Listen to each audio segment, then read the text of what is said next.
are the very words that we sing on this Shabbat, and we read from the Torah this Shabbat from Parashat Beshalach. We read these words, although they are a song. They are from the Song of the Sea, Shirat Hayam, which is the song that Moses leads the people in singing as they have parted the sea, left slavery, left Egypt, and are on their way towards freedom. And that song, that poem that Moses recites at that moment is really and truly a history of what has happened to the people of Israel. It's important to remember that history, of course.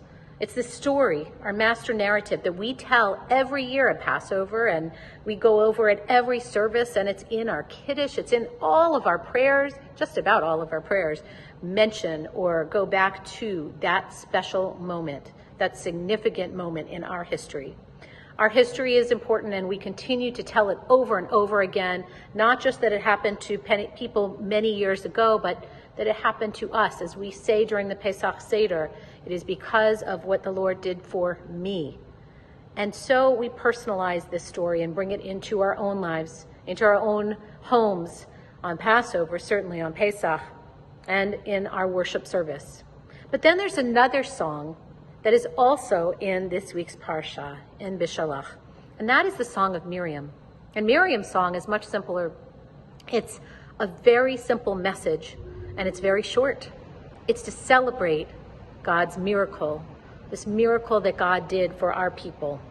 And so Miriam took up her timbrel and led the women in singing and praising God's name at that moment. Those two songs are important in different ways.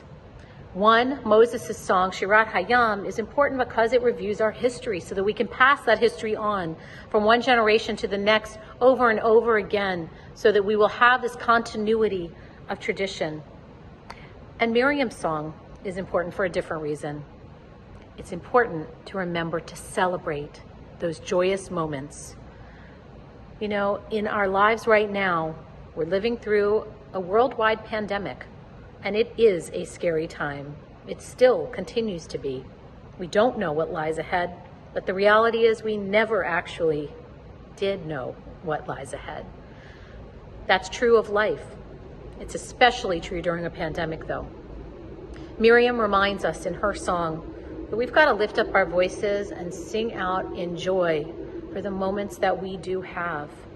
We have to recognize the blessings that are right here in front of our eyes in the moments that we have them. Because after all, life is short. We never know, even if we think we do. And so we remember and learn from this week's Parsha to both remember our history, spend the time, take the time to pass on our traditions to the next generation. And let's celebrate the moments we have. We celebrate with joy the blessings that are around us, the blessings of life, of community, the blessings that we pray will be of health, happiness, and peace. With that as my prayer for you for this week, have a good week, a happy, a healthy week. I hope you are well. Bye-bye.